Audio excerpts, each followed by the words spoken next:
Hot News. This time we'll be delivering the news of the violence of occupation carried out by Israel forces at the Al-Aqsa Mosque compound. Well, here is the news tonight.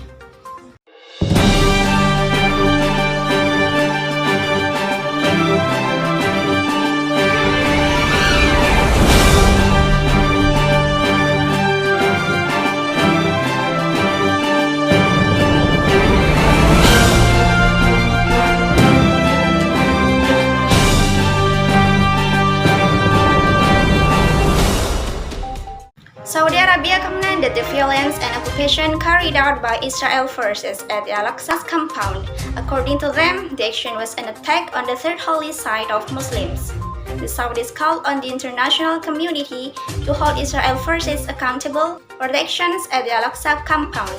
This includes the attacks they have carried out against Palestinians. Reflecting on the escalation at Al-Aqsa, the Saudis didn't deny there was a need to revive peace efforts in the Middle East. In addition to the Saudis, Iran has strongly condemned the occupation and violence committed by Israel forces at the Al-Aqsa compound. Tehran considers the Zionist regime to flagrantly expose violence of the international law and human rights.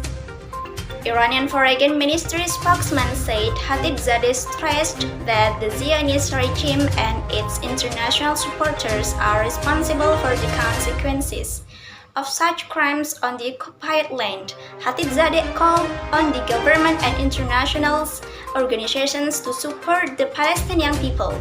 To Muslims and Muslim countries, he called on them to show support for defending and protecting Al-Aqsa.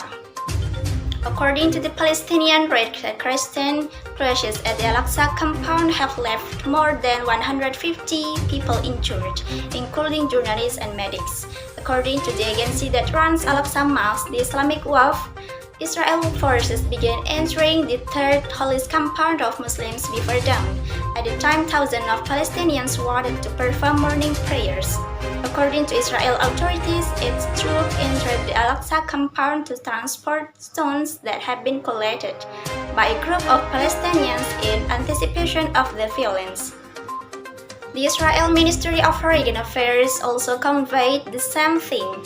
He said dozens of masked men carrying Palestinian and Hamas flags marched into the Al-Aqsa compound on Friday morning.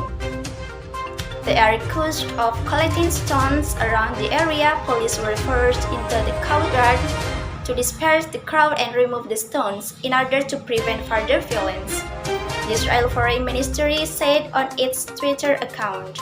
Israel police claim they began to rummage at Al-Aqsa Mosque after a group of residents threw stones at a Jewish prayer hall at the western wall. Israel police were about to disperse and beat back the group. It was at that moment that the clashes broke out. And that was the news for this evening. Follow the next update in Hot News 1 hour ahead. I am Wahyuni. Good evening and see you.